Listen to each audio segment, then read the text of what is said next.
السلام علیکم ورحمۃ اللہ وبرکاتہ۔ عزیز طلباء، بیان چل رہا تھا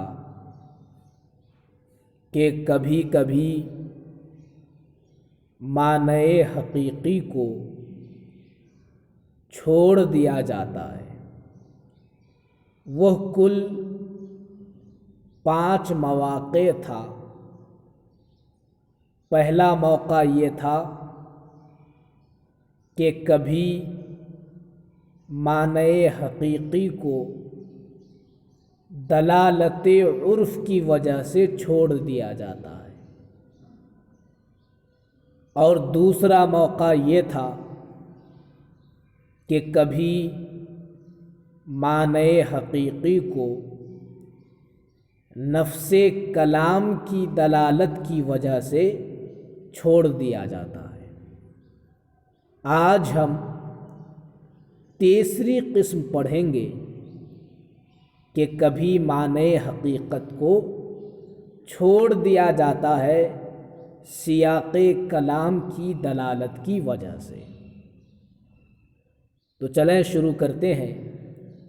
بسم اللہ الرحمن الرحیم۔ والثالث قد تترک الحقیقت بدلالت سیاق الکلام۔ تیسری قسم یہ ہے کہ کبھی معنی حقیقی کو سیاق کلام کی دلالت کی وجہ سے چھوڑ دیا جاتا ہے۔ کبھی معنی حقیقی کو سیاق کلام کی دلالت کی وجہ سے چھوڑ دیا جاتا ہے۔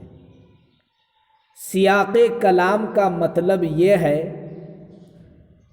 کہ ایسا کلام لایا گیا ہو جس کے ساتھ لفظی قرینہ ملحق ہو، خواہ وہ قرینہ مقدم ہو خواہ مؤخر ہو، اور وہ قرینہ اس بات پر دلالت کرتا ہو کہ یہاں کلام کے معنی حقیقی مراد نہیں ہے۔ یہ ہے سیاق کلام کا مطلب۔ ایک بار اور سن لیں۔ سیاق کلام کا مطلب یہ ہے کہ ایسا کلام لایا گیا ہو جس کے ساتھ لفظی قرینہ ملحق ہو، خواہ وہ قرینہ مقدم ہو خواہ مؤخر ہو، لیکن وہ قرینہ اس بات پر دلالت کرتا ہو کہ یہاں کلام کا معنی حقیقی مراد نہیں ہے۔ والثالث قد تترک الحقیقت بدلالت سیاق الکلام۔ تیسری قسم یہ ہے کہ کبھی معنی حقیقی کو چھوڑ دیا جاتا ہے سیاق کلام کی دلالت کی وجہ سے۔ قال فی السیر الکبیر۔ امام محمد رحمہ اللہ نے سیر کبیر میں فرمایا، اذا قال المسلم للحربی، جب مسلمان حربی محصور سے کہے، انزل تو اتر، فنزل المحصور، تو وہ محصور حربی اترا، کانا آمنن، تو وہ محصور حربی امن والا ہوگا۔ ولو قال انزل ان کنت رجلا، اور اگر مسلمان یہ کہے تو اتر اگر تو مرد ہے، فنزل، تو حربی محصور اترا، لا یکون آمنا، تو وہ حربی محصور امن والا نہیں ہوگا۔ یعنی اگر مسلمان صرف اتنا کہے انزل تو اتر، تو حربی اگر مسلمان کا کلام سن کر اتر جائے، قلعے سے اتر جائے، تو وہ حربی شخص امن والا ہو جائے گا، اس لیے کہ مسلمان کا یہ قول امان پر دلالت کرتا ہے۔ لہذا جو ہی مسلمان نے حربی سے کہا انزل، تو اتر جا، اور حربی اتر گیا، تو وہ حربی شخص امن والا ہوگا۔ ہاں، اگر مسلمان نے یہ کہا انزل ان کنت رجلا، اگر تو مرد ہے تو اتر جا، اگر ایسا کہے اور حربی سن کر اتر جائے تو وہ حربی امن والا نہیں ہوگا۔ امن والا اس لیے نہیں ہوگا چونکہ انزل کا معنی حقیقی تو یہ ہے کہ اتر جائے گا تو امن والا ہو جائے گا، یہ انزل کا معنی حقیقی ہے۔ مگر انزل کے بعد ایک قرینہ ان کنتا رجلا موجود ہے جو اس بات پر دلالت کرتا ہے کہ انزل کا معنی حقیقی یہاں مراد نہیں ہے، اس لیے کہ جب مسلمان نے حربی سے کہا انزل ان کنتا رجلا، اگر تو مرد ہے تو اتر کر کے دکھا دے، تو یہ کلام مخاطب کو عاجز کرنا مقصود ہوتا ہے۔ اس کلام سے متکلم مجازاً زجر و توبیخ مراد لیتا ہے، یعنی گویا کہ متکلم کی مراد یہ ہوتی ہے کہ اگر تو مرد ہے، تجھ میں ہمت ہے، جرأت ہے، تو اتر کر کے دکھا دے۔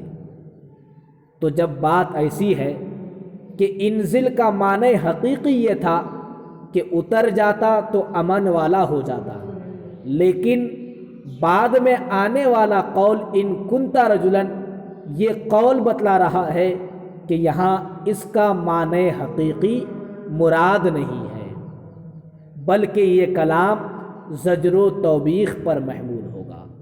ولو قالا، اور اگر مسلم کہے انزل ان کنتا رجلا، تو اتر جا اگر تو مرد ہے، فنزلا، اور اتر گیا، لا یکون آمنا، تو حربی شخص امن والا نہیں ہوگا، اس لیے کہ یہ کلام زجر و توبیخ پر محمول ہوگا۔ لا یکون آمنا، تو وہ شخص امن والا نہیں ہوگا۔ ولو قال الحربی، اور اگر حربی کہے الامان الامان، یعنی ارید الامانہ ارید الامانہ، میں امان چاہتا ہوں، میں امان چاہتا ہوں، اگر حربی اتنا کہے میں امان چاہتا ہوں، میں امان چاہتا ہوں، فقال المسلم، اور مسلمان حربی کے جواب میں کہے الامان الامان، یعنی اعطیت الامانہ اعطیت الامانہ، میں نے امان دے دی، میں نے امان دے دی، تو اگر مسلمان حربی شخص کے جواب میں صرف الامان الامان کہے کانا آمنا، تو وہ حربی شخص امن والا ہو جائے گا، تو وہ حربی شخص امن والا ہو جائے گا، اس لیے کہ امان کا معنی حقیقی یہ ہے کہ اس کو امان دی جائے۔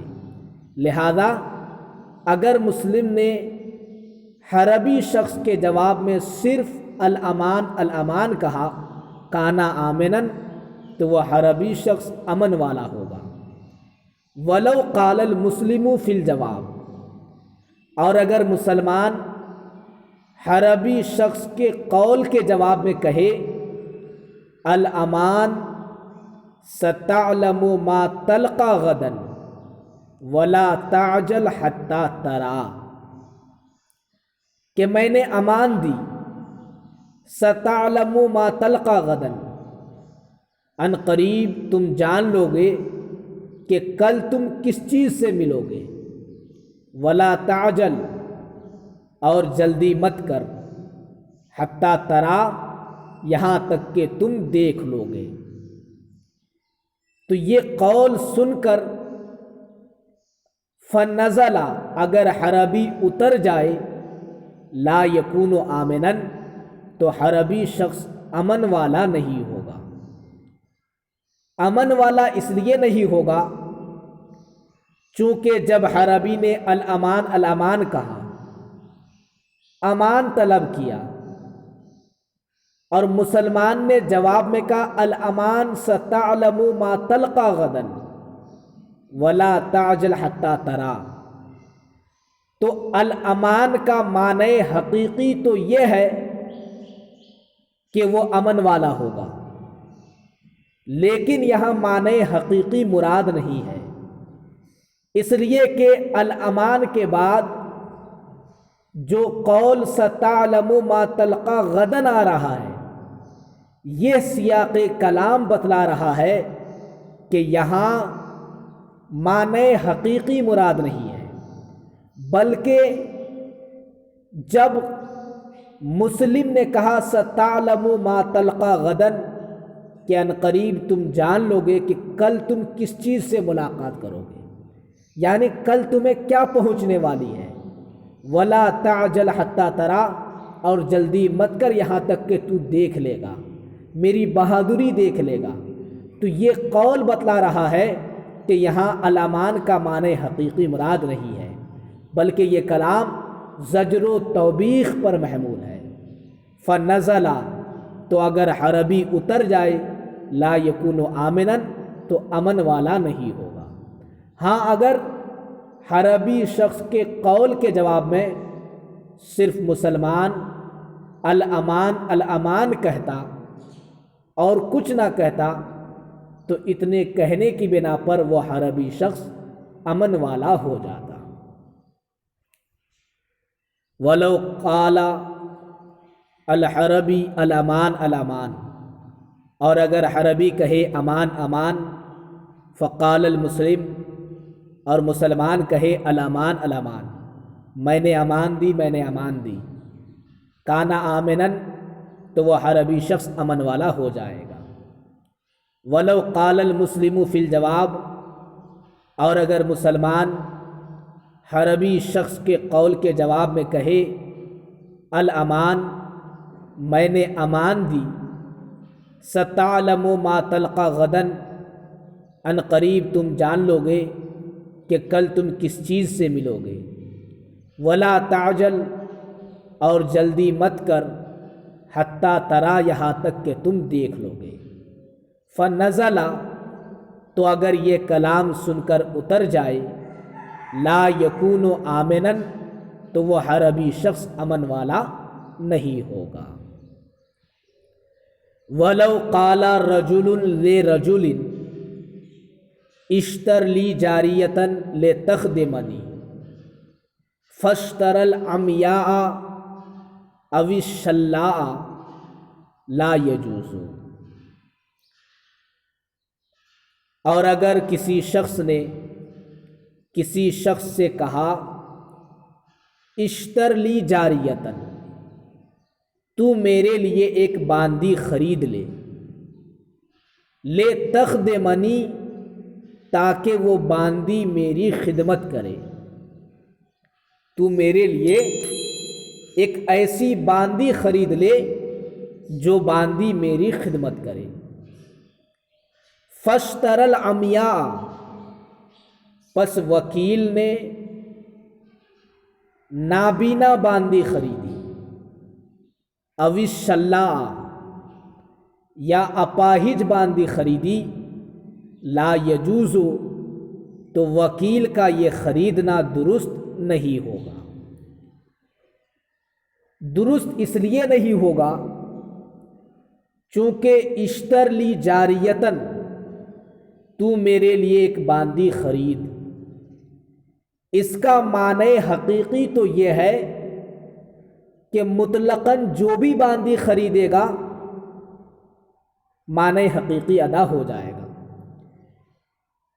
لیکن اشترلی جاریتن کے بعد لے تخدمنی جو قول ہے، یہ قول بتلا رہا ہے کہ قائل کے قول کا مقصد مطلقاً باندی نہیں ہے، بلکہ باندی ایسی ہونی چاہیے جو تندرست ہو اور خدمت کے قابل ہو۔ اشترلی جاریتن لتخدمنی، تو میرے لیے ایسی باندی خرید جو میری خدمت کر سکے۔ تو یہاں لتخدمنی قول بتلا رہا ہے کہ مطلقاً باندی مراد نہیں ہے، بلکہ ایسی باندی مراد ہے جو خدمت کے قابل ہو۔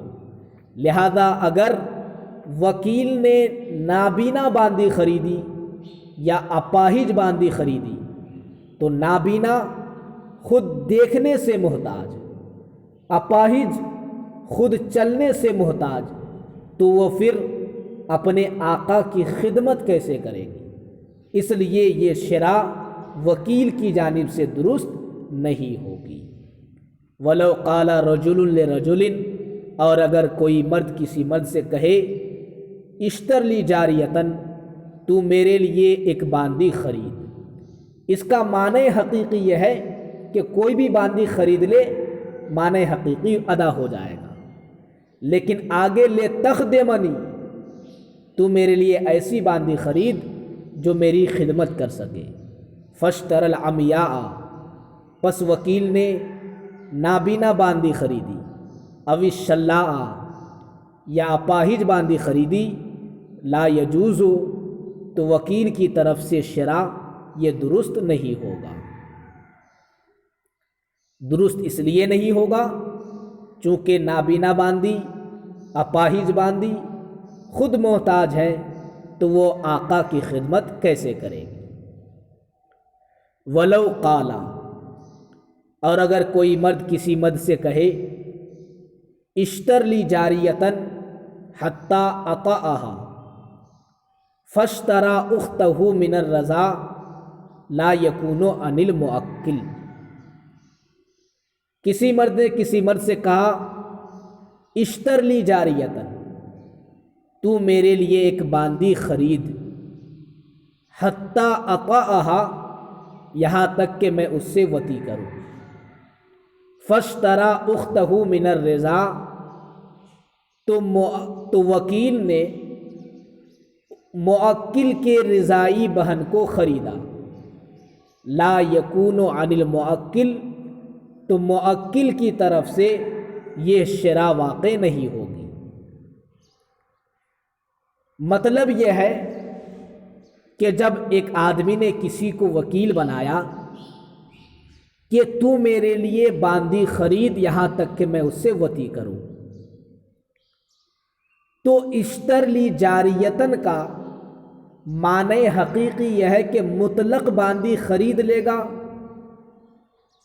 تو کلام درست ہے، لیکن یہاں مطلق باندی اگر خرید لے تو کلام درست نہیں ہوگا، اس لیے کہ اشترلی جاریتن کے بعد حتی اطأہا کا قول ہے، ایسی باندی خرید کہ جس سے میں وطی کر سکوں۔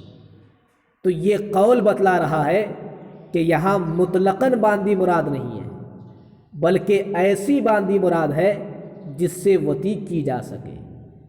فاشتری اختہ من الرضاع، لہذا اگر وکیل نے موکل کی رضائی بہن کو خرید لی، لا یکون عن المؤکل، تو موکل کی طرف سے یہ شرع واقع نہیں ہوگی، اس لیے کہ جس طرح نسبی بہن حرام ہوتی ہے اسی طرح رضائی بہن بھی حرام ہوتی ہے۔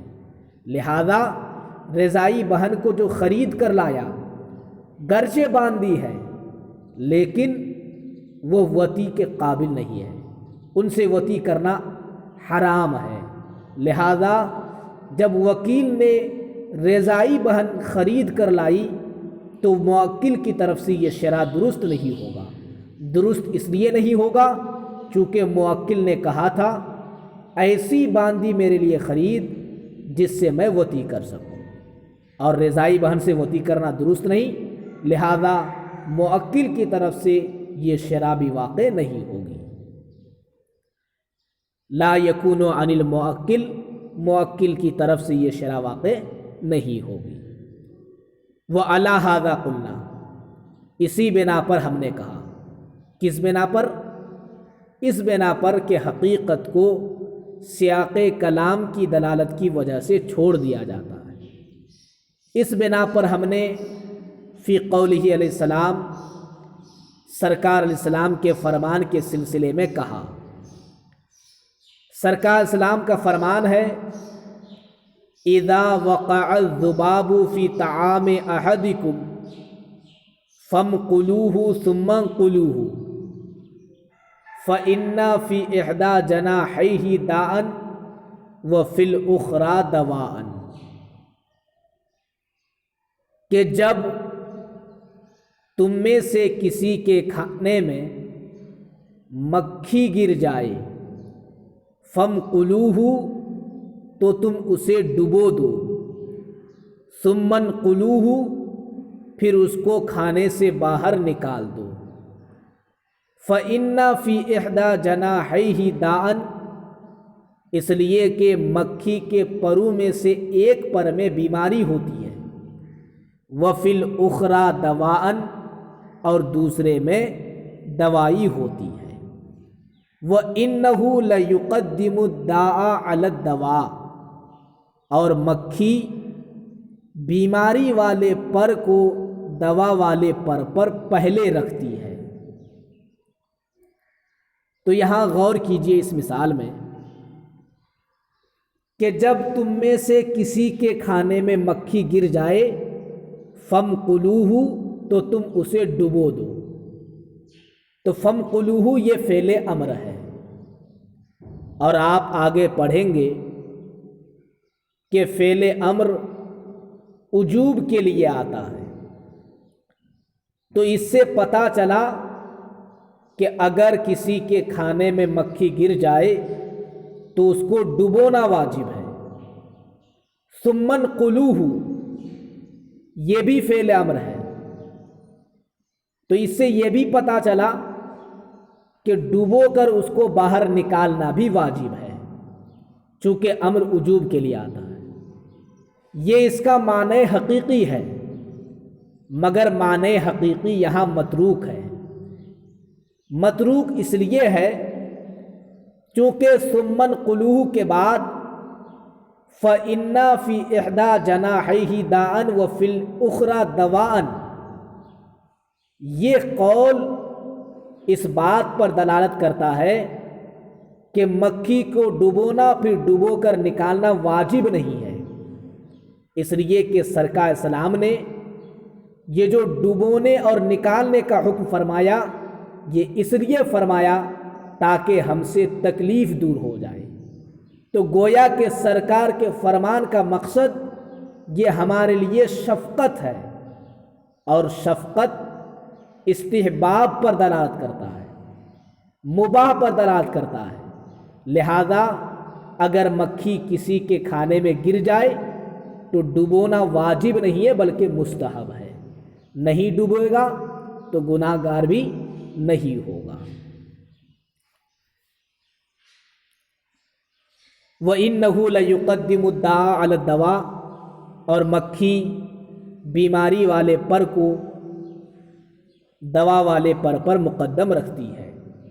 دلّا سیاق الکلام، سیاق کلام نے دلالت کی، علی ان المقل لدفع الاذی عنا، سیاق کلام نے اس بات پر دلالت کی کہ مکھی کو ڈبونا لدفع الاذی عنا، ہم سے تکلیف کو دور کرنے کے لیے ہے، لا لامر تعبد، امر تعبدی کے لیے نہیں ہے، یعنی ایسا کام کہ جس کو عبادت کے طور پر کیا جائے۔ اوپر لکھا لیسا فیہ معنی تعظیم ربہ تعالی، یعنی اس میں اپنے رب تعالیٰ کی تعظیم مقصود نہیں ہے۔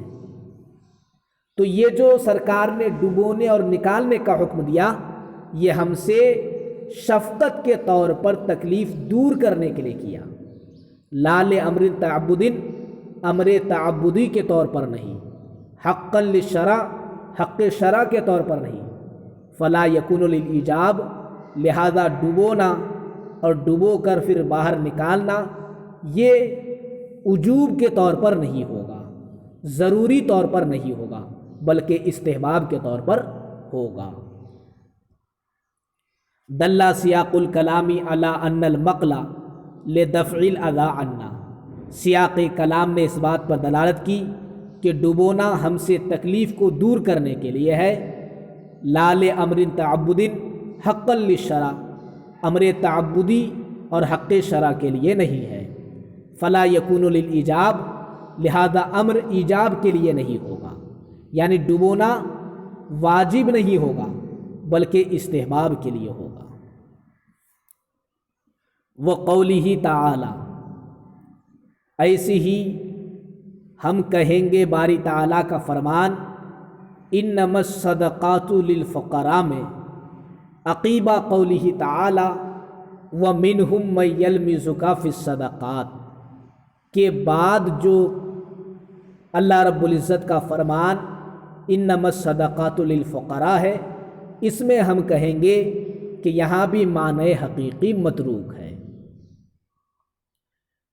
پہلے آپ کو بتا دوں کہ انما الصدقات للفقراء سے پہلے جو آیت ہے وَمِنْهُمْ مَن يَلْمِزُكَ فِي الصَّدَقَاتِ، کہ منافقین میں سے کچھ وہ ہیں جو آپ کو صدقات کے سلسلے میں لعن طعن کرتے ہیں، فَإِنْ أُعْطُوا مِنْهَا رَضُوا، تو اگر صدقات میں سے کچھ دے دیا جائے تو وہ خوش ہو جاتے ہیں، وَإِن لَّمْ يُعْطَوْا مِنْهَا، اور اگر اسے کچھ نہ دیا جائے اذا ہم یسخطون، تو وہ ناراض ہو جاتے ہیں۔ منافقین کی عادت یہ تھی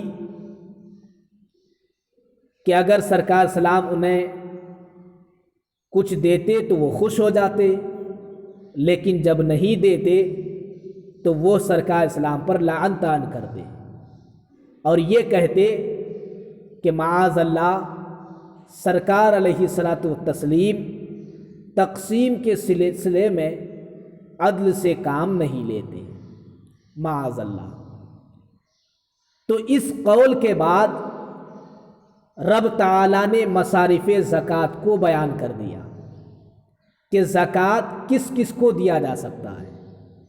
تو رب نے انما الصدقات للفقراء والمساکین والعاملین علیہا، یہ پورا تفصیل کے ساتھ بیان کر دیا کہ زکوٰۃ جن کو دیا جا سکتا ہے وہ کل 8 قسم کے لوگ ہیں۔ تو رب تعالیٰ نے تفصیل کے ساتھ 8 اقسام ذکر کیا، یہ بتلانے کے لیے کہ انہی 8 کو زکوٰۃ دی جائے گی، ان 8 کے علاوہ کسی دوسرے کو زکوٰۃ دینا درست نہیں ہوگا۔ تو جب 8 کو بیان کیا ان میں منافقین کا ذکر نہیں تھا، تو یہ بتلانے کے لیے کہ منافقین جو زکوٰۃ کی امید رکھتے تھے، ان کا لالچ رکھتے تھے، تو چونکہ مصارف زکوٰۃ میں منافقین کا ذکر نہیں ہے لہذا ان کو زکوٰۃ نہیں دی جائے گی۔ بات یہاں چل رہی ہے کہ معنی حقیقی کبھی کبھی سیاق کلام کی دلالت کی وجہ سے چھوڑ دیا جاتا ہے۔ تو انما الصدقات للفقراء والمساکین والعاملین علیہا، یہ جو پورا کلام ہے اس کا معنی حقیقی یہ ہے کہ فقراء یہ جمع کا صیغہ ہے، مساکین جمع کا صیغہ ہے، اور فقراء اور مساکین کے درمیان واو جمع بھی ہے، للفقراء والمساکین، اور واو مطلق جمع کے لیے آتا ہے۔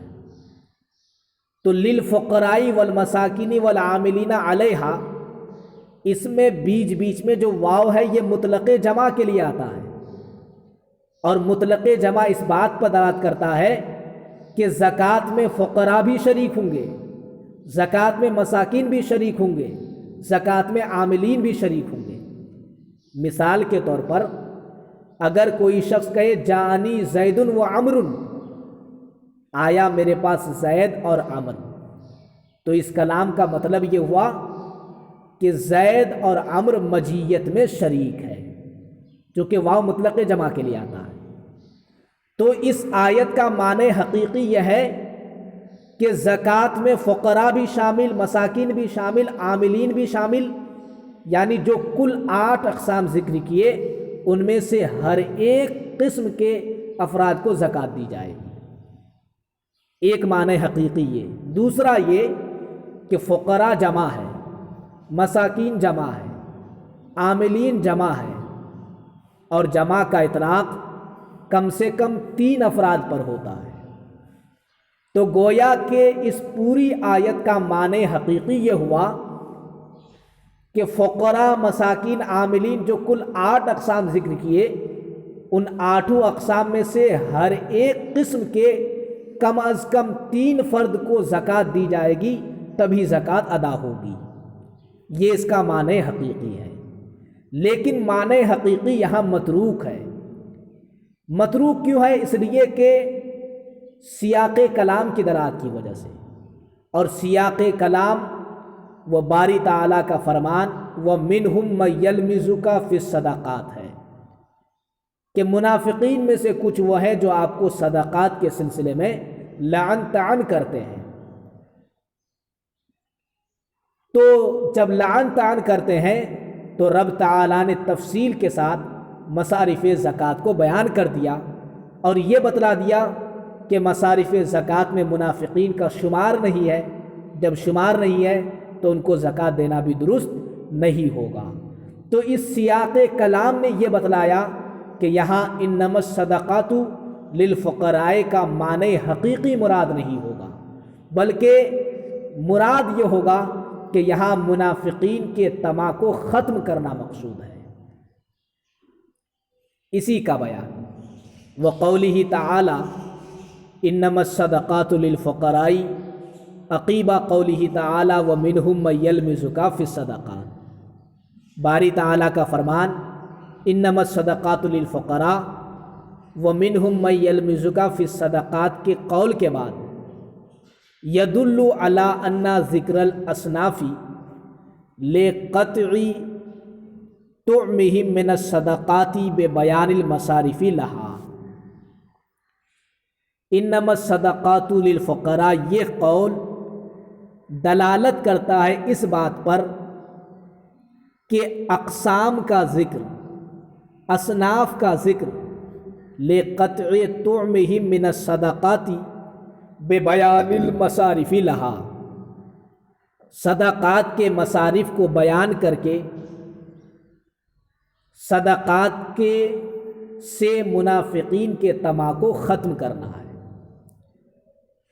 انما الصدقات للفقراء یہ قول اس بات پر دلالت کرتا ہے کہ اقسام کا ذکر مصارف زکوٰۃ کو بیان کر کے صدقات سے منافقین کے طمع کو ختم کرنا ہے۔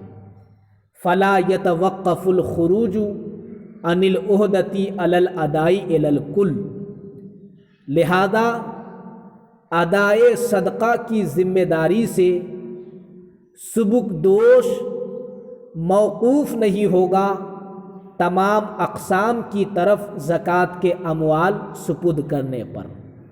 یعنی اب یہ نہیں کہیں گے کہ فقراء، مساکین، عاملین ان میں سے ہر قسم کے کم از کم 3 افراد کو دے گا تبھی زکوٰۃ ادا ہوگی، یہ مراد نہیں ہوگا، بلکہ اس کلام کے لانے کا مقصد یہ ہے کہ معنی حقیقی متروک ہوگا، اور منافقین کی جو مال میں طمع تھی اس طمع کو ختم کرنے کے لیے فلا يتوقف الخروج عن العہدہ علی الاداء الی الکل، لہذا ادائے صدقہ کی ذمہ داری سے سبک دوش یہ تمام اقسام کی طرف ادا پر موقوف نہیں ہوگا۔